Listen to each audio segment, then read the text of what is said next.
abbiamo una sposa, come triste l'attesa.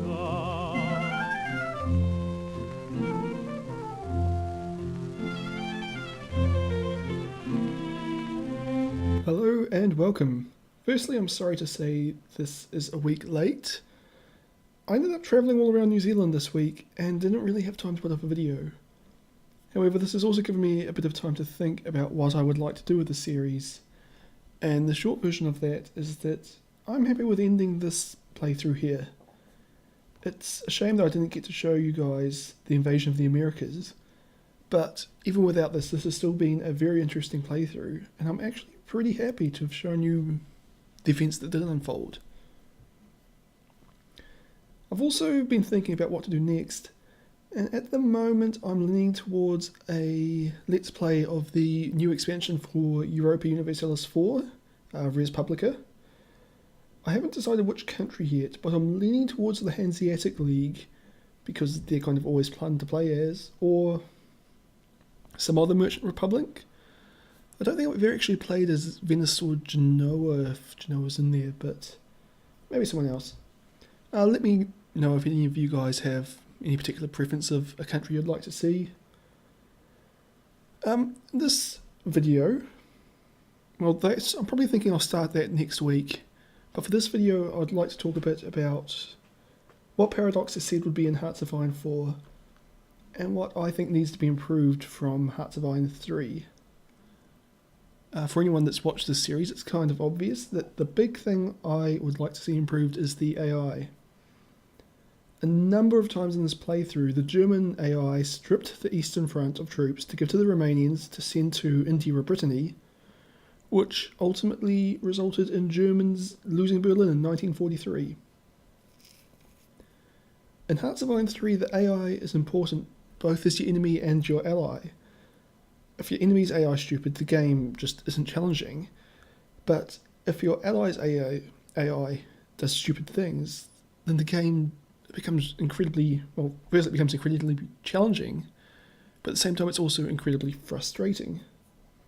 And playing as a country like Italy, you are really dependent on your allies, as they provide the majority of your troops that you will need to defeat enemies like the Soviet Union or the United States of America.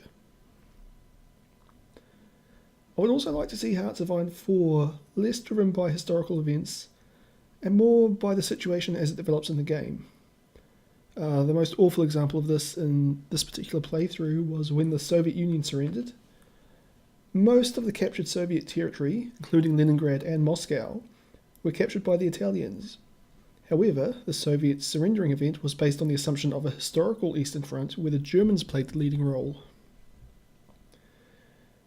It's kind of completely unrealistic to expect Mussolini to have agreed to have simply handed over Moscow, Leningrad and the Caucasus to Hitler, even though it was the Italian forces that had captured them. And the Germans didn't offer any concessions for these lands. I mean, it kind of takes you out of the immersion of the game. It's probably the best way of explaining it. It just doesn't make sense as the game has developed. I mean, based upon the recent trends in Paradox games, and also what the developers said in the first Dev diary, I'm fairly confident that that improvement will be made.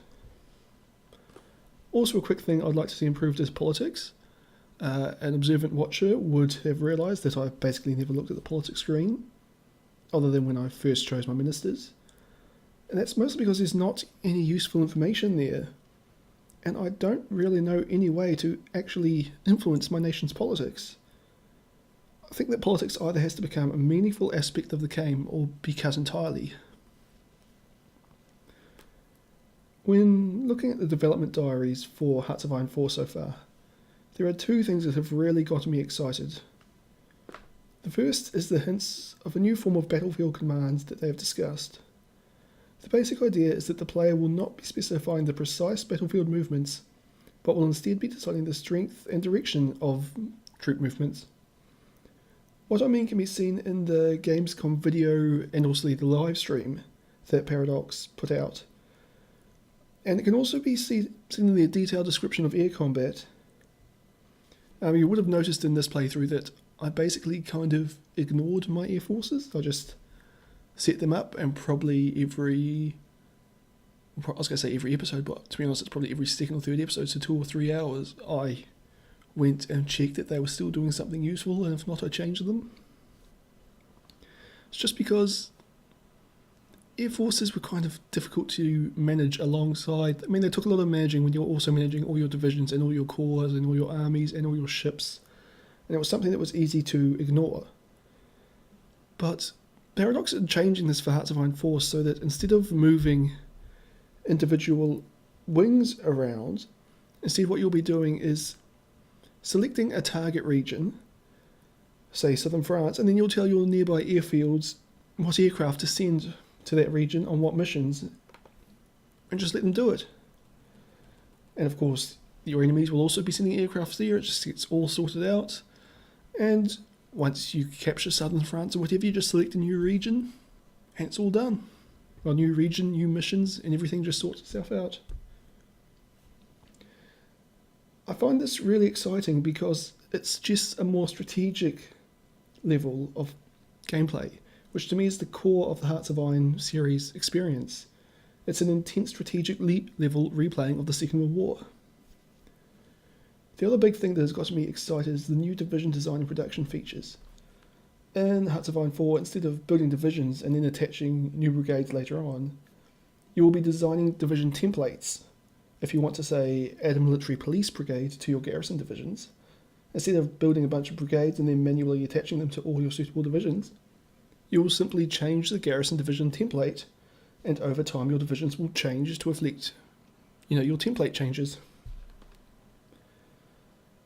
Related to this is the concept of production lines, which Paradox are putting forward.